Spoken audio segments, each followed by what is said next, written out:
8장 16절 다 같이 보겠습니다. 18절까지.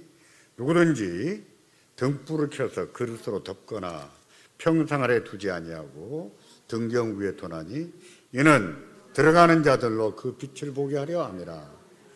숨은 것이 장차 드러나지 아니할 것이 없고 감춘 것이 장차 알려지고 나타나지 않을 것이 없느니라. 그러므로 너희가 어떻게 들을까 스스로 삼가라. 누구든지 있는 자는 받겠고 없는 자는 그 있는 줄로 아는 것까지도 빼앗기리라 하시니라. 아멘. 기도하겠습니다. 하나님, 우리 동작중앙교회가 새해를 시작하면서 말씀과 기도 집회로 시작하게 해주셔서 감사합니다. 주의 말씀은 우리 발등상의 등불이라고 하였는데 하나님, 그 말씀을 따라갈 때 우리 앞길이 밝아지는 것을 알게 하시고 말씀의 능력과 은혜가 무엇인지 잘 알게 하시기를 원합니다.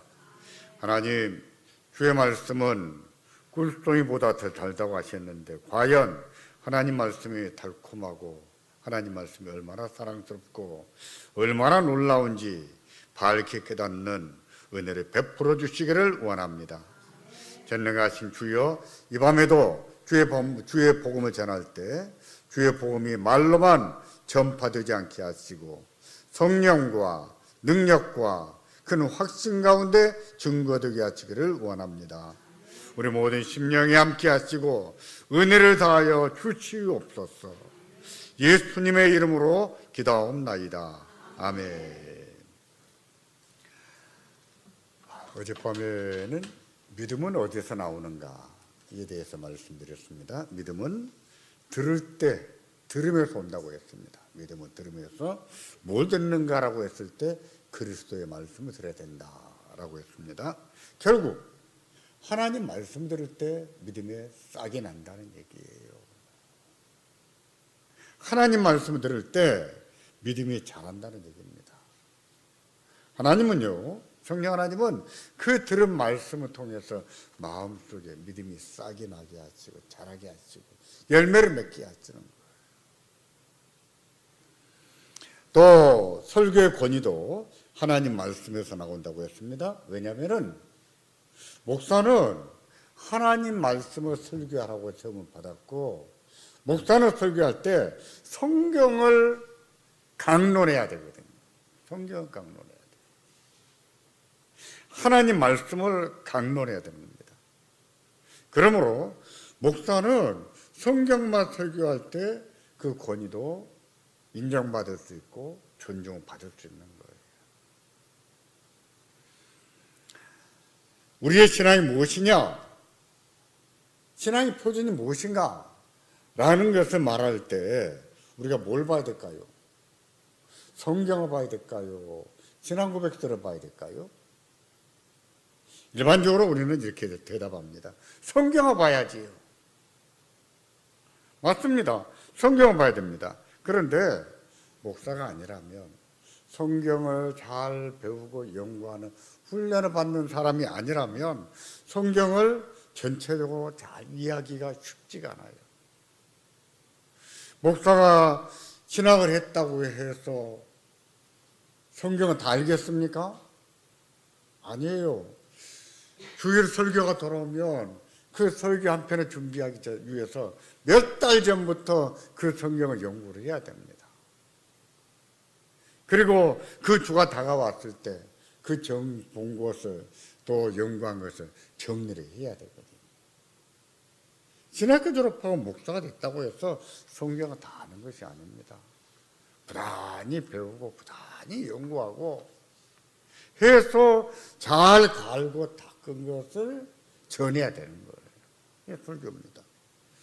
그래서요, 웨스트민스터 표준문서는요 이렇게 말합니다. 우리의 신앙의 표준은 무엇인가? 라고 말할 때 우리는 성경을 보지만 웨스트민스터 표준문서는 뭐냐? 성경을 포괄한 것이다. 이렇게 말해요. 성경을 포괄한 것이다. 표준문서라고 하는 말은요, 신앙의 표준이 무엇인가? 를 보여준다는 거예요. 웨스트민스터 신앙고백서, 대의어려 문답, 소요리 문답, 예배 모범, 교회 정치, 이 5가지가 신앙의 표준이 무엇인가 하는 것을 보여준다는 거예요. 표준은 무엇입니까? 거기서 과해도 안 되고 거기서 부족해도 안 되는 거예요. 그게 기준이에요, 기준. 우리의 신앙의 기준이 무엇인가를 알려면은 성경 보면 알아야 되는데 우리에게는 그것을 충분히 알 만한 능력이 없어요. 그래서 만든 게 표준 문서입니다. 그 가운데 대의어려 문답은 목회자를 위해서 만들었고 또 장년 신자를 위해서 만든 거예요. 소요리 문답은 그리스도인 자녀들을 위해서 만든 거예요. 그러니까 목회자만 아니라 장년 신자들은 대의어려 문답을 좀 읽고 배워야 됩니다. 저는 개인적으로 이렇게 생각해요. 개인적으로는 우리가 대개는 웨스트민스터 신앙고백서를 먼저 공부를 해요. 근데 이제 와서 보니까 대의어려 문답은 먼저 배워야 되겠구나. 그런 판단이 섰어요. 대의어려 문답은 문항도 많지만 196개 문항이 있어요. 거기에 답도 어떤 것은 너무 길어요. 너무 길어서 한 문장, 한 문항이 내가 설교 몇 편이 될 수 있겠다. 이런 생각이 들 정도로. 우리가요, 장로로 임직할 때 서약하고, 권사 취임할 때 서약하고, 다 집사 임직할 때 다 서약합니다. 그때 서약한 내용이 무엇입니까? 신앙고백서에 대한 서약을 합니다. 웨스트민스터 신앙고백서는 성경을 포괄한 것으로 있습니다. 웨스트민스터 신앙고백서를 표준문서를 우리의 신앙과 삶의 유일한 법칙으로 봤습니다. 다 서약하고 받았다고. 거기에서 넘어가지 말라는 거예요. 거기에 못 미치게 살아서는 안 된다는 거예요. 그런데 거기에 넘어가는 예들이 많습니다. 목사 중에도 넘어가는 목사들이 있어요. 안타깝게도 우리 노회에서도 이번에 목사 한 분이 지나치게 나갔어요. 너무 나갔어. 너무 많이 나가지고 목사직은 면직을 받았습니다. 그래서 제명 처리됐어요. 목사도 그래요. 어제 대의어려 문답 155문을 말씀드렸는데요. 이 문답에서 성령 하나님께서 어떻게 구원에 이르게 하십니까? 라고 묻고 답하기를 성경을 읽는 것과 특별히 뭐라고 했습니까? 선포된 말씀을 듣는 것을 통해서 구원에 이르게 합니다. 이렇게 답했다고요. 기억나십니까? 성경을 읽는 것과 특별히 말씀의 선포를 효과 있는 수단으로 사용해서 구원에 이르게 하십니다. 이렇게 말해요. 이 증언에서 엿볼 수 있는 것 중에 하나 뭐냐면 설교의 권위예요. 설교는 뭔가? 성경을 강론하는 것이 설교란 말이에요. 그렇게 할 때에 성령 하나님은 그 선포된 말씀을 통해서 그걸 수단으로 사용해서 구원에 이르게 하십니다. 이렇게 했습니다. 신명기는요, 모세의 설교입니다. 우리는 딱 기록된 책을 보다 보니까 이게 뭐 설교인지 아닌지 잘 몰라요. 아니요, 모세가 모압 광야에서 가나안 땅에 들어가는 하나님 백성들을 위해서 너희는 너희 부모처럼 쫓겨나지 마라. 거기 원주민들처럼 쫓겨나지 마라. 다시 한번 가르친 율법이에요. 신명기, 신이 거듭하신 자 아닙니까? 율법이고 두 번째 율법, 그런 뜻이에요. 다시 말해서 율법을 다시 한번 설교한 거. 이게 신명기라고. 모세 설교입니다. 선지자들은요, 하나님 말씀을 묵시를 받아서 설교할 때도 있었지만 그런 경우는 많지가 않아요. 대부분은 선지자들은 뭘로 설교했는가? 뭘로 했을까요? 율법을 설교했어요. 율법을 설교했습니다. 그 중에서도 신명기를 많이 설교했어요. 예수님 보세요. 산상보훈은 보훈, 설교입니다.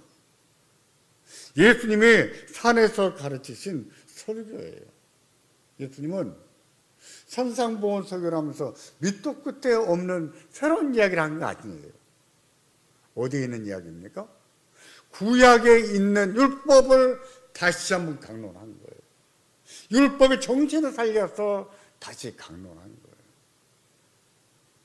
산상보훈은 예수님의 설교입니다. 왜 그분들은 하나같이 성경만 설교했을까요? 설교란 성경을 강론한 것이기 때문이에요. 설교의 본인은 성경에서 나오기 때문입니다. 그래서 산상보훈 7장을 보세요.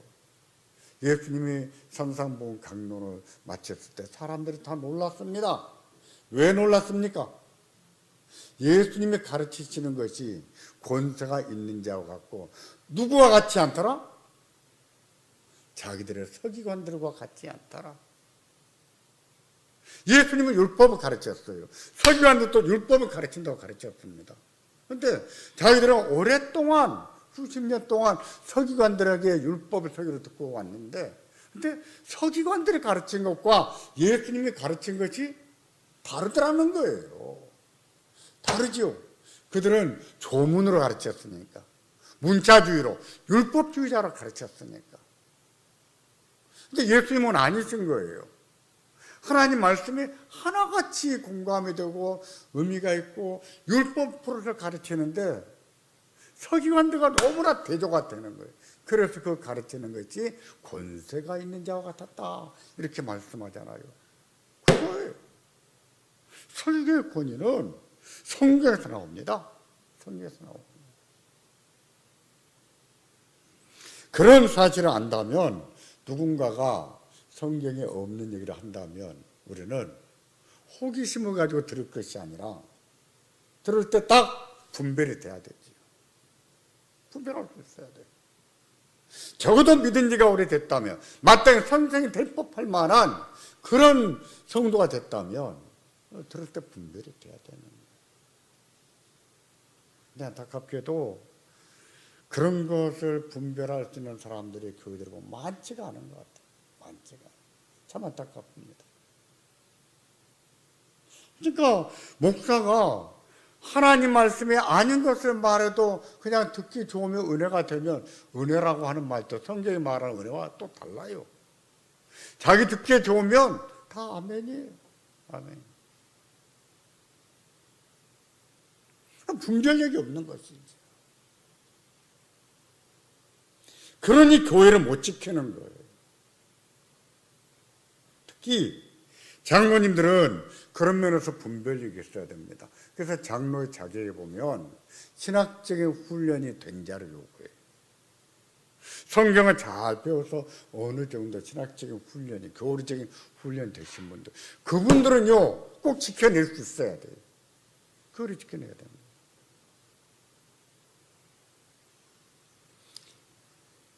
제가 지금까지 말씀드린 것은 설교하는 자에 대해서 말씀을 드렸는데요. 이제부터는 설교를 듣는 자에 대해서 말씀드리겠습니다. 설교를 듣는 사람에게 요구되는 자세가 있습니다. 설교를 들을 때 어떤 자세로 들어야 되는가, 이에 대해서는 대의어르문다 160문이 물어요.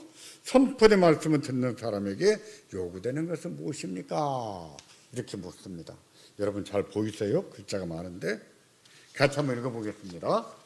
선포된 말씀을 듣는 사람에게 요구되는 것은 근면과 준비와 기도로서 선포된 말씀에 집중하고, 첫 번째 선포된 말씀에 뭐 하고요? 집중하고, 기도로 근면하게 준비함으로써 선포된 말씀에 집중해야 돼요. 집중해서 들어야 돼요. 두 번째는 들은 것을 성경으로 살피고, 예배 시간을 살피는 거 아니에요? 어디 가서 살펴볼까요? 집에 가서 낮에 들었던 목사님의 설교를 성경을 펴서 다시 한번 살펴보란 말이에요. 살피고, 세 번째, 믿음과 사랑과 온유와 준비된 마음을 가지고 그 진리를 하나님 말씀으로 받고, 네 번째, 묵상하며 말씀을 서로 나누고 마음에 간직하며 생활에서 말씀에 열매를 맺는 것입니다. 정리하면 이 네 가지가 설교를 듣는 자의 자세입니다. 설교를 듣는 사람들에게 요구되는 자세. 첫 번째는 말씀 들을 때 어떻게 들어요? 집중해서 듣고, 들은 말씀은 집에 돌아가서 어떻게 된다고요? 성경을 펴서 살펴보고, 목사님 오늘 이 본문으로 설교했는데 이게 그런 뜻인가? 살펴보고. 괜찮아요. 문제의식을 가지고 보는 것은 나쁘지 않아요. 그런 문제의식이 있을 때에 성경도 더 밝게 깨달을 수가 있죠. 세 번째는 그 말씀이 깨달아지고 그 말씀이 그렇다고 믿어지면 그것을 하나님 말씀으로 받아들이고, 네 번째는 그것을 묵상도 하고 나누기도 하면서 마음에 간직해 두어서 생활에서 말씀에 열매를 맺고, 이 네 가지. 이게 설교를 듣는 사람에게 요구되는 자세입니다. 왜 들은 설교를 성경으로 살펴봐야 될까요? 왜 그럴까요? 목사는 성경을 설교해야 되기 때문이에요. 성경을 잘 연구해서 밝혀서 하나님의 뜻이 무엇을 찾아내서 설교해야 되기 때문이에요. 그것이 과연 그런 뜻인지 살펴보고, 아, 이게 맞네, 이게 그런 뜻이네, 그게 깨달아졌을 때는 그 말씀을 하나님의 음성을 듣는 것처럼 받아들여야 돼요. 마음에 간직하고 묵상하면서 생활에서 열매를 맺도록 해야 되는 거예요. 그렇게 한다면 우리의 믿음이 잘 자라겠습니까? 안 자라겠습니까? 자라겠어요? 안 자라겠어요? 어젯밤도 말씀드렸지만은 이렇게 말씀을 듣는다면 설교자도 듣는 성도들도 함께 삽니다. 함께 사는 거예요.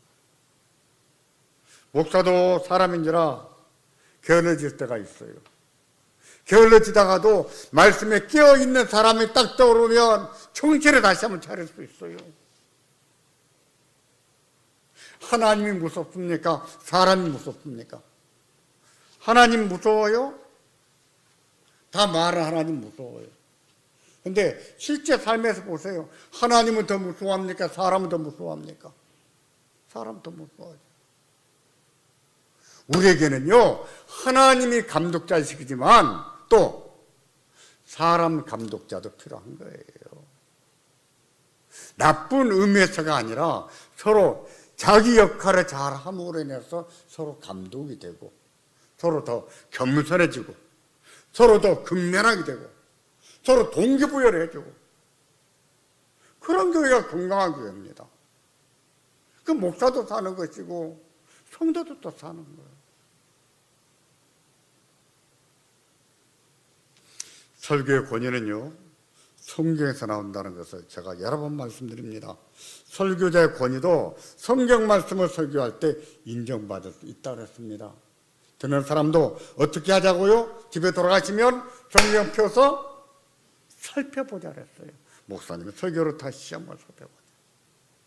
요즘은 유튜브 영상이 다 떠오르잖아요. 목사님 낮에 설교를 저녁에 한가할 때 다시 한번 성경 펴서 살펴보고, 그럼 벌써 몇 번 듣고 배웁니까? 은혜가 더 될까요? 안 될까요? 유익이 될까요? 안 될까요? 하나님 말씀이 기억이 날까요? 안 날까요? 이게 나지요. 사람은 그렇습니다. 듣기만 하고 끝나면 24시간이 지났을 때 5% 남는답니다. 그 5%의 대부분 내용이 뭐냐? 설교에 중요한 내용이 아니라 예화나 쓸데없는 얘기가 생각이 나는 거예요. 크게 기억하지 않아도 되는 것들. 그런데 들은 말씀을 다시 한번 찾아보고 살펴보고 하게 되면 24시간 지났을 때 65%가 남는답니다. 우리가 그러잖아요. 하나님 말씀 듣기 들었는데 다 잊어버리는 거라. 생각이 안 나는 거야. 들은 말씀을 가장 기억에 남게 하는 것은 무엇인가? 암송이라고 그래요. 암송은 24시간이 지나도 95%가 남는다.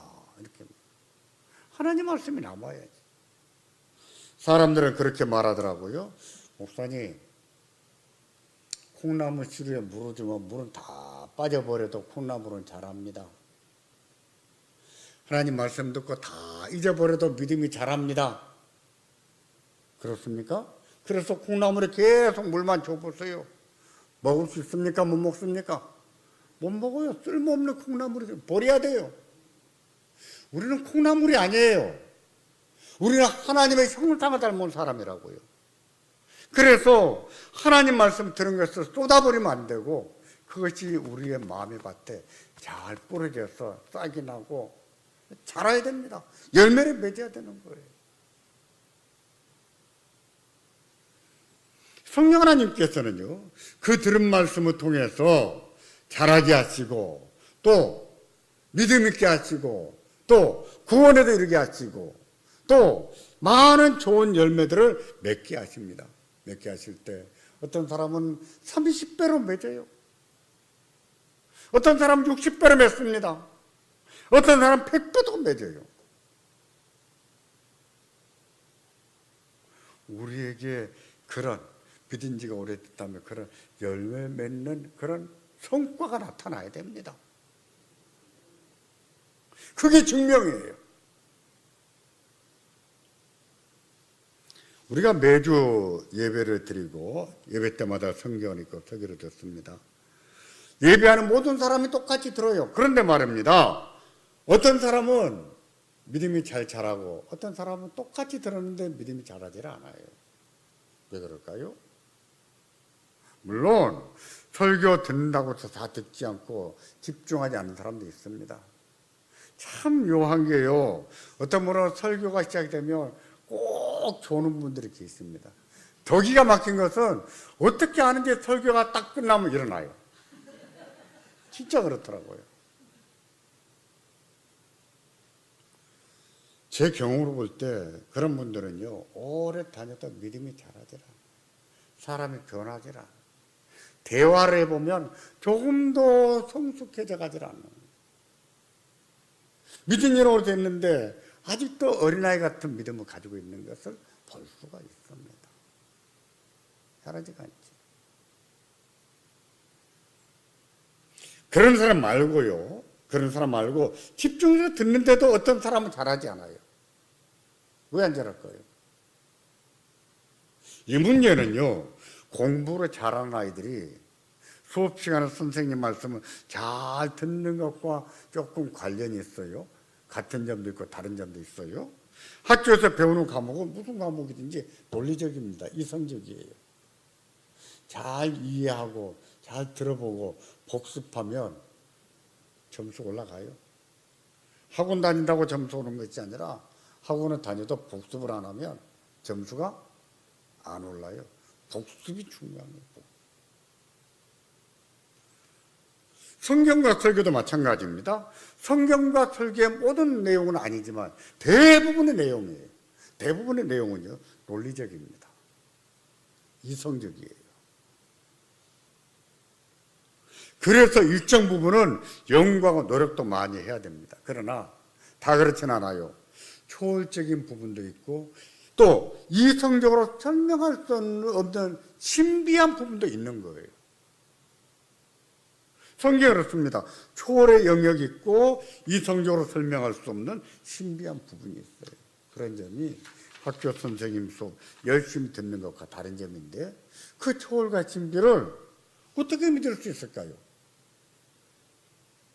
이건요, 이성적으로 논리적으로 설명한다고 되는 것이 아니에요. 초월과 신비를 어떻게 믿겠습니까? 그런 것은 덮어놓고 가야 됩니까? 그런 것은 젖혀놓고 믿어야 됩니까? 그런 식으로 믿는 것이 믿음일까요?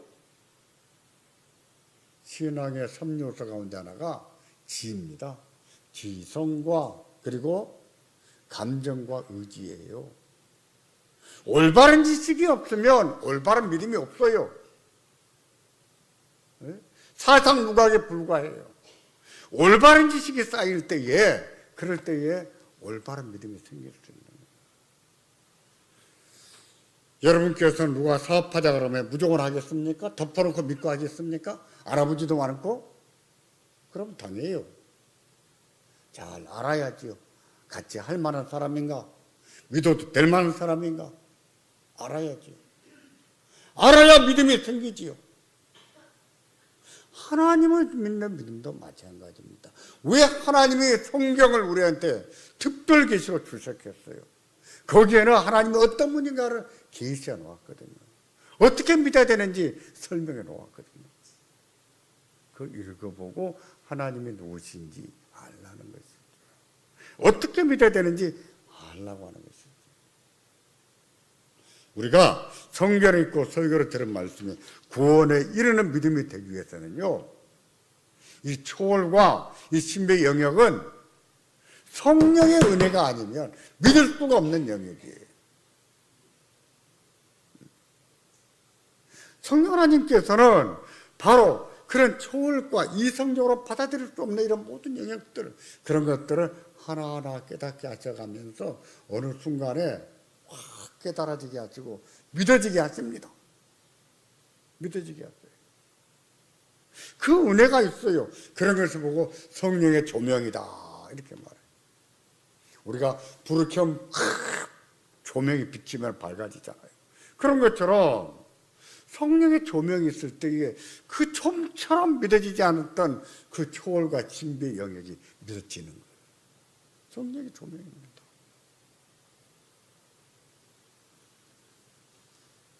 제가 이번 사경에서 이런 주제로 설교하는 이유는요, 믿음 중에는 가짜 믿음이 있고 참된 구원의 믿음이 있기 때문이에요.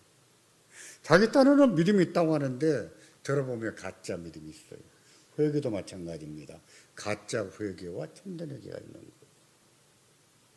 그러니 세례 요한도 세례받겠다고 오는 사람들에게 이 독사의 자식들아, 누가 너희들에게 임박한 환난을 피하라더냐 하고 책망하지 않았습니까? 그것이 회개인 줄 아느냐? 내 보내신 거예요. 가서 회개에 합당한 열매를 맺고 와라 이러지 않으셨습니까? 회개에도 가짜와 진짜가 있는 것처럼 믿음도 가짜 믿음이 있고 참된 구원의 믿음이 있습니다. 믿음의 종류를 말할 때 네 가지를 말하는데 첫 번째는 무엇인 거 아니? 역사적인 믿음이에요. 역사적인 믿음은 구원이 없는 믿음입니다. 예수님, 맞아요. 2000년 전에 예수님은 예루살렘에 이스라엘에서 태어나셨어. 사실은 믿어요. 역사적인 사실로. 근데 자기의 구세주로는 믿지 않는 거예요. 일시적인 감정의 믿음이 있습니다. 일시적인 감정의 믿음은 말씀드릴 때 좋은 거예요. 기쁜 거예요. 그리고 그 좋은 맛에 교회도 다니기도 해요. 근데 그 좋은 맛에 교회를 다녔다고 해서 그게 구원을 받은 믿음은 아닙니다. 마치 가시떨기에 뿌려진 씨앗들처럼, 마치 흙이 얇은 돌밭에 뿌려진 씨앗처럼 일시적인 감정의 믿음이 열매를 맺지 못하고 죽잖아요. 세 번째 믿음은요, 이적의 믿음인데 나를 통해서 나에게 이적이 나타날 걸로 믿어버리면 이적이 나타나는 경우가 있습니다. 어제도 말씀드렸지만 근데 그런 이적은 늘 있는 게 아니에요. 근데 정말 이적이 필요할 때 확 믿었더니 믿은 대로 돼버리는 경우들이 있어요. 근데 이적이 나타나면 우리는 다 진짜다 이렇게 말하는데 아니에요. 이적의 믿음에도요, 구원이 있는 믿음이 있고 없는 믿음이 있습니다. 예수님께서 거짓 선자들을 책망하실 때 그렇게 말씀하지 않았습니까? 그들이 뭐라고 했어요? 주여, 우리는 주의 이름으로 선지자 노릇을 했습니다. 복음을 전했다는 거예요. 또 주의 이름으로 귀신도 쫓아냈습니다. 보세요. 그런데 예수님은 뭐라고 하셨습니까? 나는 너희를 모른다 그러셨다고요. 그런 이적이 나타났다고 해서 다 참된 믿음은 아니란 뜻이지요. 그게 증명될 수 없다는 뜻이에요. 우리가 가져야 될 믿음은 네 번째인데 참된 구원의 믿음이에요. 이 참된 구원의 믿음 외에는 굉장히 위험하지요. 근데 사람들은 몰라요. 내가 어떤 믿음을 가지고 있는지 잘 모릅니다. 그리고 이번 집회 때 또 이런 주제로 설교하는 이유는요, 성경을 설교하지 않는 목사들을 종종 보기 때문입니다.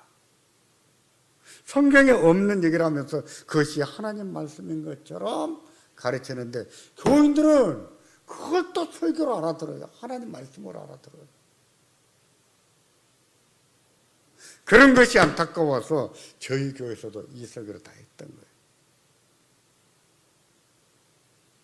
그러면 안 되는데 그렇게 개인적인 체험이나 세상 정치가나 속에 그런 것들을 설교 시간 내내 아니 중간중간에 하는 얘기입니다. 이것은요 성경에 대한 모독입니다. 하나님 말씀에 대한 모독이에요.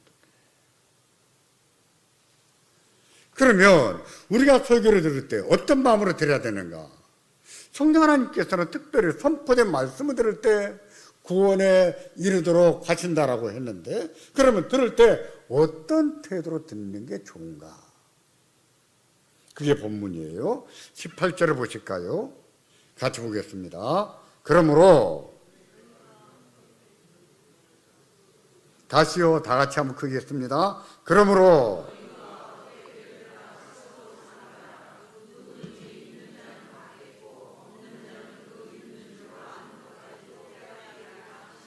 아멘.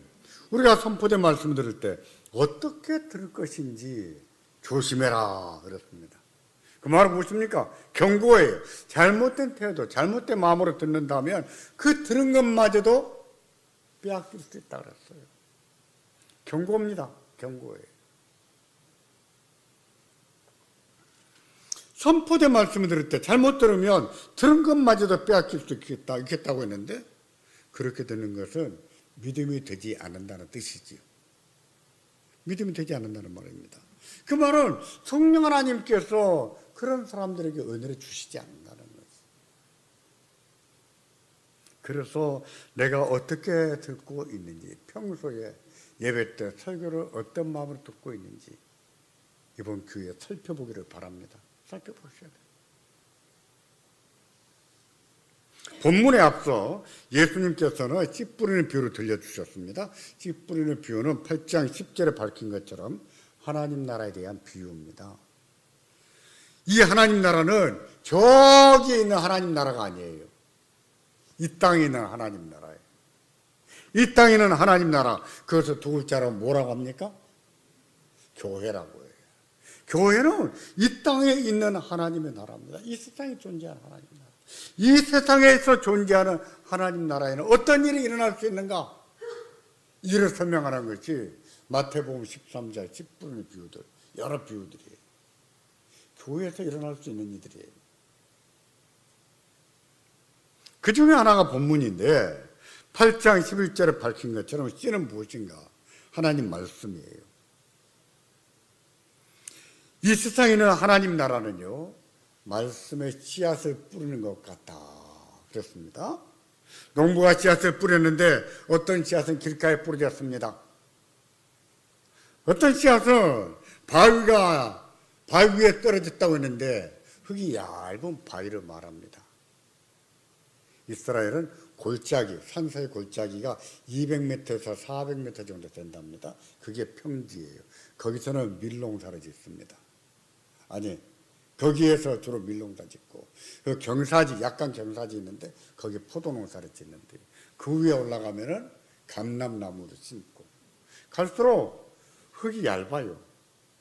이제 어떤 씨앗은 그런데도 부러져서 자라지 못하고 죽는 애가 있다고 했는데, 또 어떤 씨앗은 가시떨기 사이에 떨어졌다 그랬습니다. 이런 곳에 떨어진 씨앗들은요 모두 죽었어요. 길가에 부러진 것도 죽었고, 흙이 얇은 돌밭에 부러진 것도 죽었고, 가시떨기 위에 떨어진 것도 죽었습니다. 이런 사실은 하나님의 말씀이 전파돼도 많은 말씀이 열매를 맺는다는 말입니까? 못 맺는다는 말입니까? 못 맺는다는 얘기예요. 실제로 그러잖아요. 하나님 말씀 들어도 믿지 않는 사람이 있잖아요. 하나님 말씀을 잘 듣고 배우더니만 어느 순간부터 안 믿는 사람도 있잖아요. 있어요. 많은 씨앗들이 이처럼 뿌려지지만 죽어요. 우리도 마찬가지입니다. 하나님 말씀을 늘 듣지만 그 모든 말씀이 우리 안에서 열매를 맺습니까? 그런가요? 아니죠. 우리는 수도 없이 말씀을 듣지만 우리 안에서도 열매를 맺지 못하고 죽는 씨앗들이 있다고요.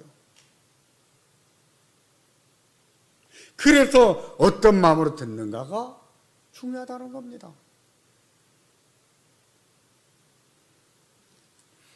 비록 많은 씨앗들이 뿌려져서 죽는다고 해서 우리가 낙심해서는 안 됩니다. 포기해서도 안 돼요. 왜냐하면 하나님께서 그럼에도 불구하고 자라게 하시는 분들이 있거든요.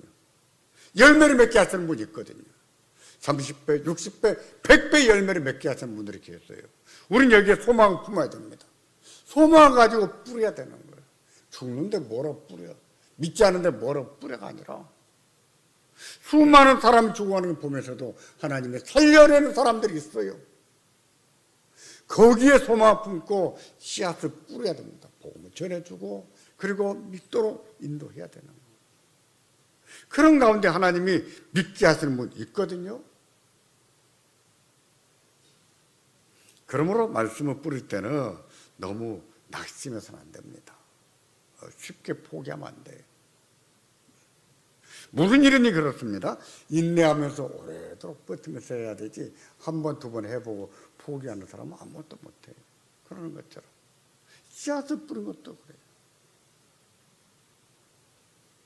그러면 우리 개는 어떻게 해야 되는가? 우리 개는 길가에 뿌려진 씨앗과 같이 돼서는 안 되거든요. 또 흙이 얇은 돌밭이나 가시떨기 밭에 뿌려져서는 안 되거든요. 그런 밭에 뿌려진 씨앗들은 다 죽었잖아요. 우리 안에 뿌려진 씨앗들이 죽지 않아야 되거든요. 그게 중요하죠.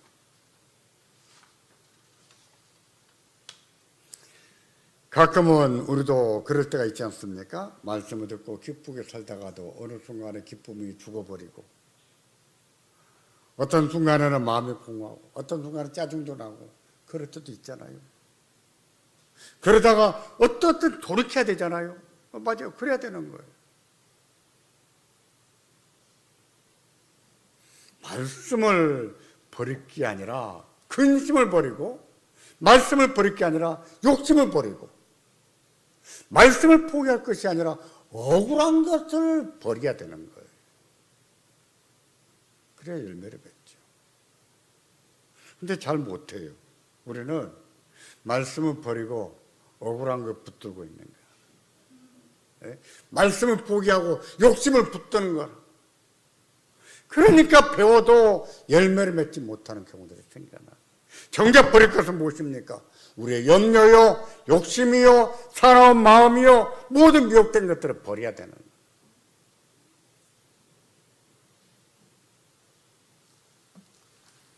우리가 어떻게 듣고 있는지 한번 살펴보십시오. 하나님 말씀을 듣는 태도가 어떤지. 하나님 말씀 들은 게 우리한테서 늘 열매로 맺어가기 위해서 싹이 나고 자라고 그 말씀으로 기뻐하고 그 말씀으로 인내하고 견디며 살고 있는지, 아니면 그 말씀 들어도 잊어버리고 생각도 안 나고 어제 주일날 뭘 들었더라 무슨 소리 했더라 생각도 안 나버리고 그러진 않는지. 그러기가 쉬워요. 그러기가 쉬워. 그래서 들은 말씀을 집에 돌아가서는 성경을 펴고 뭐 해야 된다고요?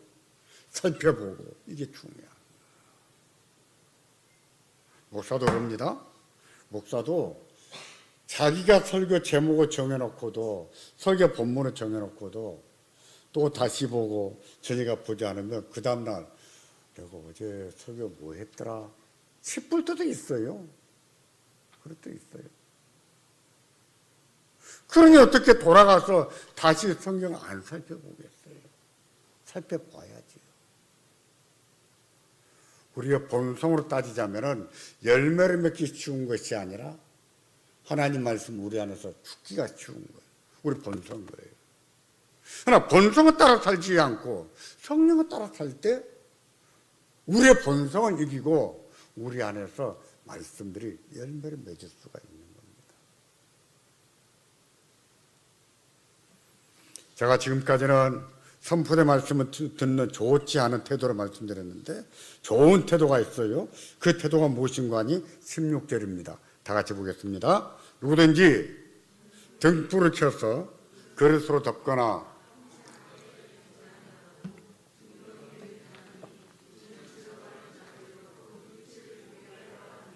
네, 등불을 방 안에 등불을 켜서 그릇으로 덮어놓은 사람이 있습니까? 등불이 꺼져버리죠. 누가 그런 짓을 해요? 아무도 그렇게 하잖아요. 근데 누가 그런 사람 같은가? 하나님 말씀을 듣고도 욕심 때문에, 염려 때문에, 두려움 때문에, 억울한 것 때문에 그 말씀을 포기해버린 것이 뭐예요? 등불을 그릇으로 덮어버린 것 같은 것이죠. 왜 등불을 켜놓습니까? 온 집안에 밝혀서 들어가는 사람들로 밝히 보라고 켜놓는 것이 아니겠어요? 그래서 등불을 켜면 높이 놓잖아요. 왜 우리는 등을 바닥에다 한다고 왜 천장에다 합니까? 예배당 환하게 비치기 위해서 하는 거 아닙니까? 하나님 말씀이 우리 안에서 그래야 된다는 것이지요. 하나님 말씀이 우리 안에서 높이 들려져야 됩니다. 높이 들려진다는 것은 다른 것이 아니라 욕심이 생기면 말씀을 포기하지 말고 뭘 포기하자고요? 욕심을 포기하고. 사나운 마음이 생기면 말씀을 버리지 말고 사나운 마음을 버리고, 염려가 생기지만 염려를 붙들지 말고 하나님 말씀 붙들고, 그렇게 하는 것이 뭐예요? 등불을 높은 데 두는 사람입니다. 그런 사람들이 심령이 밝아지지요. 삶이 밝아지지요. 말씀이 그 안에서 열매를 맺는 것이지요. 그것을 15절에서는 이처럼 말합니다. 좋은 땅에 있다는 것은 착하고 좋은 마음으로 말씀을 듣고 지키어 인내로 결실하는 자니라. 아멘. 누가 그런 것을 잘했느냐면은 사도행전 17장 보면은 베레아 사람들이 잘했어요. 한국에서는 베레아 그러면 이미지가 나쁩니다. 이단의 대표거든요. 그런데 본래 성경에서는 베레아 사람들은요 굉장히 신사적인 사람, 친절한 사람들이었어요. 그래서 바울이 복음을 전해줬을 때 너그러운 마음으로 받아줬다 그랬습니다. 보실까요? 17장 11절 12절 다 같이 보겠습니다. 베레아에 있는 사람들은 8장 17절 다 같이요. 베레아에 있는 사람들은 데살로니가에 있는 사람들보다 더 너그러워서 간절한 마음으로 말씀을 받고 이것이 그러한가 하여 날마다 성경을 상고함으로 그 중에 믿는 사람이 많고 또 헬라의 귀부인과 남자가 적지 아니하니라. 아멘. 베레아 사람들은요 데살로니가에 있는 사람보다 더 신사적이었다, 너그러웠다 그랬습니다. 그래서 하나님 말씀 들을 때는 어떻게 들었어요? 간절한 마음으로 듣고, 간절한 마음으로 듣고. 제가 보기에는 동작중학교 성도님들은 하나님 말씀을 간절히 듣는 것 같아요. 간절하게 듣는 것 같아요. 제가 띄워드리는 말씀이 아닙니다. 확실히 저희 교회보다는 좋은 분이 없는 것 같아요. 저희 교회보다 더 집중해서 우리 교인들이 들은 마음을 욕할 겁니다. 제가. 근데 솔직한 마음이에요. 좋은 분이 없고 다 열심히 듣는 것 같아서 그렇게 느껴져요. 그렇게 보입니다. 너그러워서 간절한 마음으로 듣고 거기까지는 정말 잘했어요. 그 다음에는요. 그 다음에 뭐라고 했습니까? 이것이 그러한가 하여 문제의식을 가진 것이지. 낮에 그 어떤 사람이 광장에서 그렇게 말하던데 이게 그런 말인가? 성경은 날마다 선고했다 그랬어요. 이 성경 무슨 성경일까요? 기록된 성경일까요? 그럴까요? 이걸까요? 아니요. 그때 사람들이 무슨 성경이 있었겠습니까? 낮에 들었던 그 설교를 집에 가서 다시 한번 생각해 봤다는 얘기죠. 아, 낮에 그 겨자거리에서 그 조그마한 사람이 외쳤는데 그 말이 그런 뜻인가? 날마다 생각해 보니까 아, 맞아. 그 말이 그 말인가 맞는 것 같아. 그렇게 하다 보니까 그들 가운데 뭐가 많아졌다고요? 뭐가 많아졌어요? 다시 한번 띄워주세요. 그들 가운데 믿는 자가 많아졌다 그랬어요. 보세요. 믿음이 어떻게 생기는지 보여주잖아요. 하나님 말씀 들을 때 간절한 마음으로 듣고 집에 돌아가서는 이것이 그러한가요? 날마다 성경을 뭐 했다고요? 참고함으로 다시 생각해보고 이것을 우리 신학적인 용어로는 계시 의존 사색이라고 합니다. 하나님의 계시 의존해서 사색, 생각을 자꾸 해보는 거. 이게 그런 뜻인가 생각해보는 가운데 성령 하나님의 조명이 있는 거예요. 조명의 은혜. 그래서 그들 가운데 믿는 자가 많아졌는데 심지어 헬라의 귀부인과 또 누가 믿었어요? 남자들이. 이런 말을 왜 써놨을까요? 헬라의 귀부인들과 남자들은 잘 안 믿는 사람들이에요. 그런데 그런 사람들 중에도 생겨났는데 심지어 누구까지도? 헬라의 남자들까지도. 이것도 비교법이에요. 보세요. 예수를 믿어도 여자분들이 더 잘 믿습니까? 남자분들이 더 잘 믿습니까? 교회 안에 보세요. 인구 비율이. 여자가 더 많습니까? 남자가 더 많습니까? 왜 그럴까요? 왜 남자들은 더 적을까요? 아, 제가 이게 속이 상해서 목사가 안 되려고 했습니다. 왜냐하면 청년 때 길 가다 보면 어떤 목사님이 신방하는데 여자 성도 한 10명 꼭 쌓여가지고 신방하는데 제 눈에는 꼴불견이었어요. 아, 뭘 남자가 이렇게 여자들한테 막 쌓여서 가는, 그래서 나는 목회하기 싫다나 그랬어요. 그래서 이 다음에 목사가 해도 나는 좀 남자분들하고 많이 겸재해야 되겠다 이런 생각 많이 했었습니다. 근데 안 돼요, 현실이. 교회는 압도적으로 여자가 많은데 남자들 중에 신방 다니는 남자들이 어디가 있습니까? 다 여자분들이 다니지. 그만큼 남자들이 잘 안 믿긴 해요. 근데 한국 남자나 헬라 남자나 다 똑같아요. 그러니까 성경도 이렇게 써놓은 거예요. 그 중에 믿는 자가 많고 헬라의 귀부인과 심지어 누구도? 남자들도 믿었더라. 어떻게 이런 일이 일어났다고요? 하나님 말씀 들을 때 간절한 마음으로 받고 집에 돌아가서는 이것이 그러한가 하여 날마다 성경을 상고함으로 그들에게는 펼칠 성경도 없었지만 들었던 말씀을 날마다 상고했다는 거예요.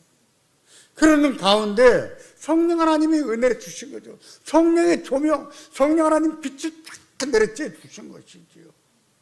그래서 그 완악한 마음들 속에도 믿는 자들이 생겨나. 헬라 세계의 이방인들 가운데 많은 사람들이 구원을 받은 거예요. 우리도요, 이미 구원을 받았지만, 이미 믿고 있지만, 그런 자세를 배워야 됩니다. 하나님 말씀을 들을 때 어떻게 듣자고요? 간절한 마음으로. 앞에서 대의문답에서 뭐라고 했습니까? 집중해서 듣고, 그리고요, 집에 돌아가면 성경을 펴서 살펴보고, 이게 그거지요. 그런 가운데 믿는 자가 많아졌다. 성령의 역사가 그런 가운데. 성령 하나님은요, 말씀을 통해서 역사하시는 거예요. 그래서 신앙생활 할 때 제일 중요한 것이 뭔가? 봉사도 중요하고, 전도도 중요하고, 다 중요해요. 중요한데, 가장 중요한 것은 뭔가? 말씀을 배우고. 근데, 교회를 오래 다니면, 나는 알 만큼 안다는 생각이 자꾸 드는 모양이에요.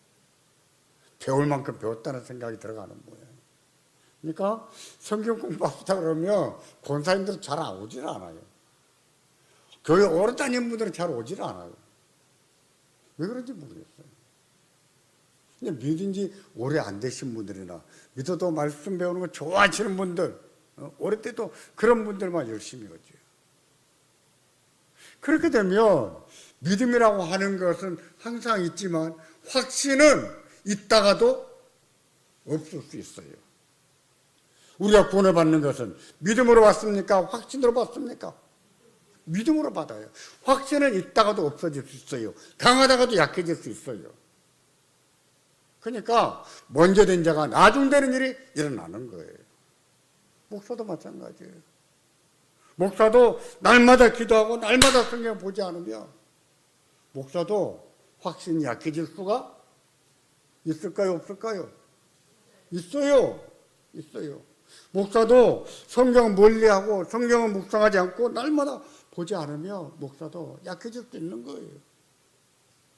우리의 신앙의 근간은 무엇입니까? 성경이기 때문인 거예요.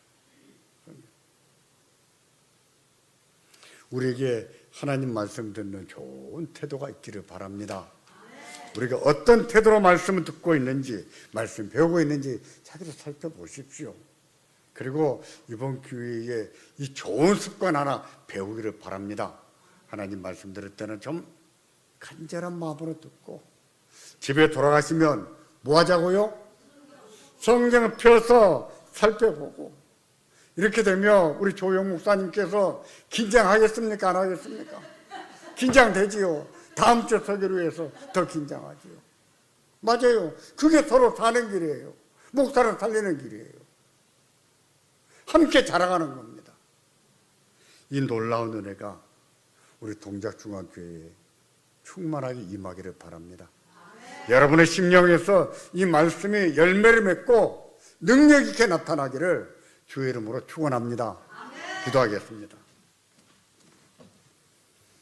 말씀을 생각하면서 한번 기도하겠습니다. 다른 건 다 잊어버려도 하나님 말씀 들을 때 집중해서 듣기를 기도하시고 또 이것이 그러한가요? 집에 가서 성경을 펴서 들었던 말씀을 살펴보면서 그 말씀이 정말 그렇다고 깨달아질 때 하나님 말씀으로 받고 마음에 간직할 뿐만 아니라 묵상도 하다가 그 말씀처럼 살아가는 우리가 되게 해주시기를 바랍니다. 기도하겠습니다.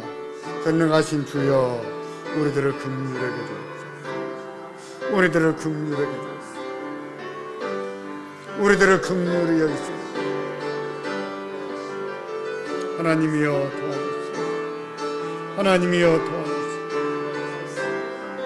주여, 우리에게 하나님 말씀 듣는 이 귀한 은혜가 있기를 바랍니다. 집중해서 듣게 하시고 아버지 하나님 성경 옆에서 살펴볼 줄 알게 하시고 정말 그렇다고 깨달아질 때 하나님 말씀으로 받고 마음에 새기고 간직하고 묵상도 하고 그 말씀대로 살아가는 우리 모든 성도들이 되게 하시고 주여 이 은혜를 베풀어 주옵소서. 그래야 우리가 믿은 지가 오래됐어도 아직도 열매를 맺고 풍성히 맺어가는 은혜가 있게 해주시기를 바랍니다.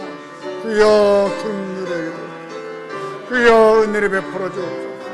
우리 하나님이 함께 하시고 우리 하나님이 역사하시기를 바랍니다. 주여 자비를 베풀어 주옵소서.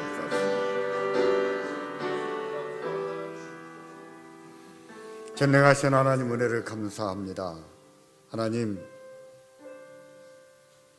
우리 하나님께서 우리에게 주의 말씀 듣는 이 좋은 태도, 경건한 태도를 잘 배우도록 도와주시고 하나님 말씀을 간절한 마음으로 들을 뿐만 아니라 집에 돌아가서 이것이 그런가요? 다시 한번 성경을 참고할 줄 아는 은혜가 있게 하여 주시기를 바랍니다. 그래야 우리가 믿은 지가 오래됐어도 여전히 열매를 맺는 성도가 되게 하시기를 바랍니다. 레바논의 백향목처럼 주의 종려나무처럼 이렇게 오래됐어도 열매를 맺는 좋은 성도들이 되게 하여 주옵소서. 하나님 그 말씀이 깨달아질 때 아멘으로 받을 뿐만 아니라 마음에 간직하고 묵상할 뿐만 아니라 나누기도 하게 하시고 그 말씀대로 살아가는 우리 모두가 되게 하시기를 원합니다. 예수님의 이름으로 기도하옵나이다. 아멘.